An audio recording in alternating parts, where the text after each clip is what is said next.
Hello friends, Ramya வீட்டு சமையலுக்கு உங்களை வரவேற்கிறேன்.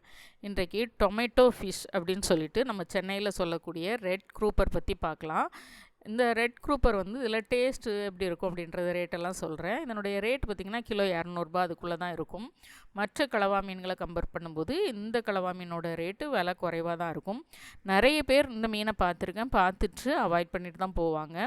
பொதுவாகவே மீனோட ஷேப்பில் பர்ஃபெக்டாக இருக்கக்கூடிய வெலை மீன், ஒரு கொடுவா மீன் அல்லது நல்ல நீளமாக இருக்கக்கூடிய ஒரு வஞ்சரை மீன், இந்த மீன்களுக்கு இருக்கக்கூடிய ஒரு மவுஸு இந்த மீனுக்கு கிடையாது தான். அந்த கலர் கொஞ்சம் மாறி பார்க்குறதுக்கு கொஞ்சம் ஒரு மாதிரி இருக்குனாலே நிறைய பேர் அந்த மீனை தாண்டி போயிடுவாங்க, வாங்க மாட்டாங்க. அதுக்காக தான் அந்த மாதிரி மீன்களை நான் ஸ்பெசிஃபிக்காக திரும்ப திரும்ப போடுவேன். இந்த ரெட் க்ரூப்பரும் புள்ளி கலவா அல்லது க்ளவுடு கலவான்னு சொல்லக்கூடிய அந்த டிசைனாக போட்டிருக்கோம். இந்த 2 கலவா மீனும் அது போக இந்த டொமேட்டோ க்ரூப்பர்னு சொல்லக்கூடிய, அதாவது ரெட் க்ரூப்பர்னு சொல்லக்கூடிய இந்த டொமேட்டோ ஃபிஷ், இதுவுமே கலவா மீன் தான். இதையெல்லாம் நம்ம சென்னையில் அதிகமாக கிடைக்கும், சீசன் ஃபுல்லாகவுமே கிடச்சிட்டு தான் இருக்கும். ஆனால் இந்த ரெட் க்ரூப்பர் கொஞ்சம் கம்மியாக தான் வரும். கம்மியாக வந்தால் கூட அது விலை 150 ரூபா 200 இருக்கும்.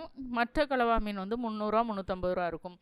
டேஸ்ட் வைஸோ அல்லது அதனுடைய அமைப்போ உள்ளே பார்த்திங்கன்னா தோல் எடுத்தாச்சுன்னா ஒரே மாதிரி தான் இருக்கும் எல்லா கலவா மீனுக்குமே.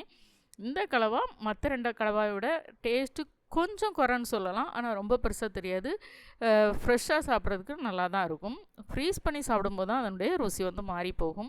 இது புள்ளி கலவா நம்ம ஃப்ரீஸ் பண்ணி சாப்பிட்டா கூட ருசி மாறாது, அந்த வித்தியாசம்தான் இருக்கும். கண்டிப்பாக நீங்கள் ஒரு தடவை வாங்கி டேஸ்ட் பண்ணிவிட்டு அதுக்கப்புறம் வேணுமா வேண்டாமான்னு டிசைட் பண்ணுங்கள்.